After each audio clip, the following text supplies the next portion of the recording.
안녕하세요. 한국청년생명윤리학회입니다. 지금부터 13가와 특별한 편지 발표 시작하도록 하겠습니다. 목차는 이러한 방식으로 구성됩니다. 13장 대안. 현대인에게 가해지는 압박들.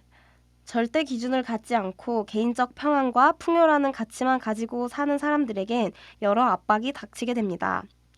이 책은 예전에 쓰여진 책이지만 지금의 우리가 실제로 겪고 있는 문제들을 잘 표현해 주었고 앞으로 더 문제들이 커질 것으로 보여집니다. 경제와 안보, 경제적 붕괴인데요. 인플레이션 문제를 해결할 해법을 찾지 못하게 됩니다. 인플레이션이란 통화량의 증가로 인해 화폐 가치가 하락하고 모든 상품의 물가가 전반적으로 꾸준히 오르는 경제 현상을 말합니다. 실제로 물가는 예전에 비해 상당히 많이 올라 있는 것을 우린 확인할 수 있습니다. 오직 개인의 풍요를 위해 규제를 시도하고 그렇게 되면 경기가 후퇴하고 규제를 완화하고 이러한 순환이 발생하는데 이는 인플레이션에 의한 문제를 더욱더 가중시키게 됩니다. 이것의 문제는 사람들이 개인의 풍요를 위해 오히려 통제를 받아들이려고 한다는 사실입니다. 다음으로는 전쟁의 심각한 위협을 문제점으로 들 수 있는데요. 공산주의 국가와 비공산주의 국가는 지금도 치열하게 싸우고 있습니다. 특별히 공산주의 국가는 군사적으로, 경제적으로, 정치적으로 힘을 기르고 있는데 미국뿐만 아니라 서구 전체의 자유기독교적 기반 토양이 거의 사라진 상황 가운데 이러한 공산주의로부터 대항할 능력이 너무나도 부족합니다. 이런 상황에서 전쟁, 특히 핵전쟁의 위협은 권위주의 정치까지 끌어들이게 됩니다. 다음으로는 정치적인 폭력과 무차별 테러 행위인데요. 개별 국가나 전 세계나 정치적 테러 행위가 너무나도 자주 사용되고 있습니다. 우리는 사람들이 테러 행위의 위협에 직면할 때 우리에게 주어진 자유를 포기하게 되는 것을 확인할 수 있습니다. 다른 문제점으로는 세계의 부의 급진적인 재분배를 들 수 있는데요. 세계의 부가 급진적으로 재분배되는데 그 이유에 따르게 되는 문제가 있습니다. 첫째로는 번영과 풍요의 하락이고 둘째는 권력의 재분배입니다. 번영과 풍요의 하락은 점차 높은 수준으로 번영하는 것을 당연한 것으로 생각하게 된 개인이나 국가 때문에 발생하게 되고 두 번째 문제는 세계의 권력들이 조작적 정치를 통해 번영과 권력을 그들 나름대로 그들의 입맛대로 재분배를 하게 된다는 것입니다. 다음으로 발생하는 문제는 세계의 식량과 자원의 계속되는 부족입니다. 동정심은 사라지고 오직 공리주의로 인해 개인의 실용만을 따지게 됩니다. 이런 상황에서 식량 부족의 증가는 권위주의를 따라 사람들이 표류하게 만드는 역할을 하게 됩니다. 다음으로는 정치를 보기 원합니다. 기독교적 종교개혁의 기반을 가져본 적 없는 나라들은 개인의 평안과 풍요를 희생하면서 자유를 위해 일어서지 않고 권위주의에 쉽게 굴복하는 특성을 가지고 있습니다. 권위주의란 정치학적, 형식학적으로는 민주주의적인 의회제를 취하면서 일부 집단이 독재적인 힘을 가지고 의회나 국민을 무시하고 지배권을 행사하려는 것을 말합니다. 이들은 혼돈 없는 자유가 기독교적 기반에서 나온 것을 외면합니다. 옳은 것이 시간과 변화하는 상황에 따라 계속 변한다고 말한 어떤 일본인의 말처럼 세대가 지금 흘러가고 있습니다. 더 나아가 본인 나라 외의 국제 조직에서도 정치적 변화 과정 속에서 독재를 하고 있는 것을 우린 발견할 수 있습니다. 유엔을 비롯한 다른 세계 단체에서 말이죠. 개인의 자유는 기독교적 기반이 약해지면 점차 붕괴되는데 이것은 어떤 정당이 정권을 잡아도 마찬가지입니다. 원리들이 사라지면 편의만이 남기 때문이라고 저자는 설명합니다. 사람들은 고정된 최종의 옳고 그름을 보지 못하고 종합의 관점에서 생각하여 개인 윤리나 공적 스탠스를 가지고 국제 문제나 국내 문제를 바라봅니다.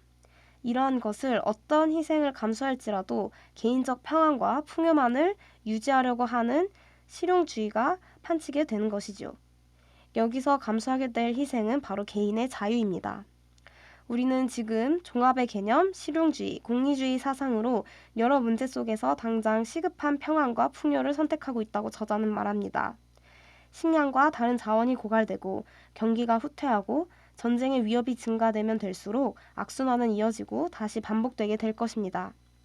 1장에서 언급했던 사람이 건너면 멀쩡하지만 트럭이 지날 때 무너지는 다리처럼 이러한 사상의 변화들이 우리를 파괴시킬 것이라고 저자는 말하고 있습니다.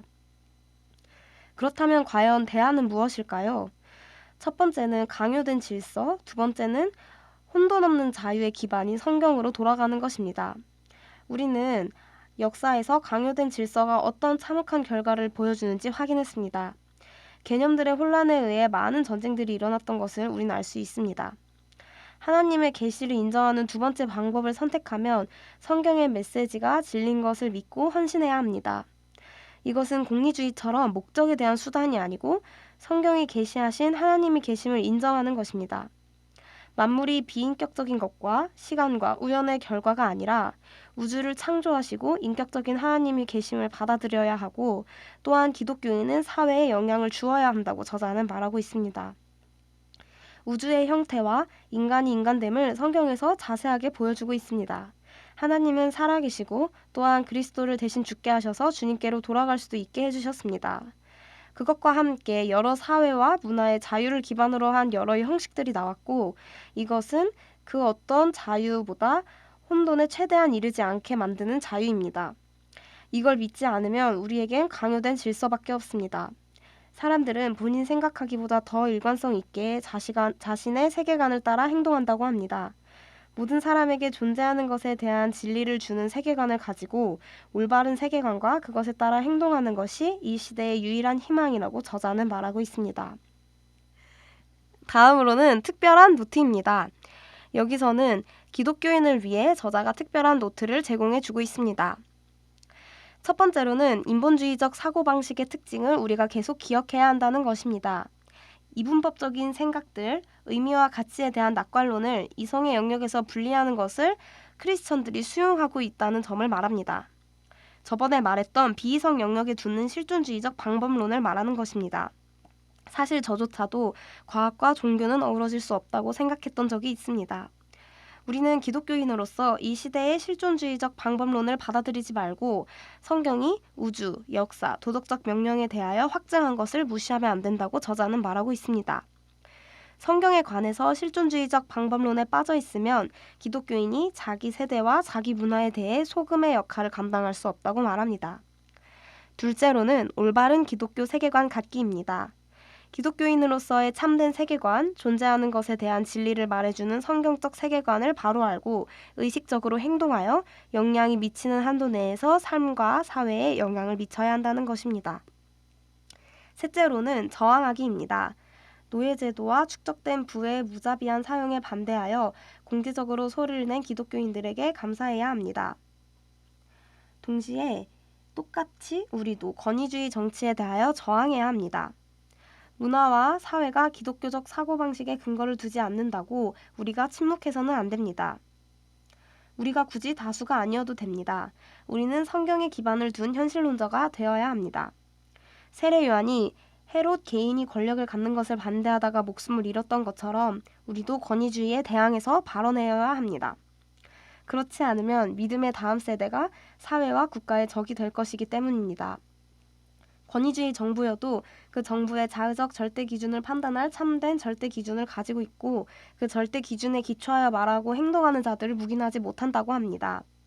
작가는 권위주의 정치의 성장에 관하여 아무런 판단도 내리지 않는 것은 이미 그것을 지지하는 판단이라고 말하고 있습니다. 마지막으로 이 책의 제목이 어떻게 지어졌는지 말씀 구절을 통해서 살펴보기 원합니다. 그런즉 인자야 너는 이스라엘 족속에게 이르기를 너희가 말하여 이르되 우리의 허물과 죄가 이미 우리에게 있어 우리로 그 가운데에서 쇠퇴하게 하니 어찌 능히 살리요 하거니와 너는 그들에게 말하라 주 여호와의 말씀이니라 나의 삶을 두고 맹세하노니 나는 악인이 죽는 것을 기뻐하지 아니하고 악인이 그의 길에서 돌이켜 떠나 사는 것을 기뻐하노라. 이스라엘 족속아 돌이키고 돌이키라 너희 악한 길에서 떠나라 어찌 죽고자 하느냐 하셨다 하라. 저자는 에스겔 말씀에서 나온 어찌 능히 살리요 하거니와에서 그러면 우리는 어떻게 살 것인가의 제목을 착안하였다고 합니다. 이 책은 이 세대가 피조물을 창조주의 자리에 두는 가장 극심한 사악함에서 돌아서고 사망의 길에서 떠나 살기를 바라는 마음에서 쓴 것이라고 프란시스 셰퍼는 말합니다. 우리도 기독교인으로서의 참된 가치관과 절대적인 진리를 가지고 사회의 인본주의와 권위주의에 대적하고 이 땅을 회복해 되는 자들이 될 것을 믿음으로 바라보며 마치도록 하겠습니다. 감사합니다.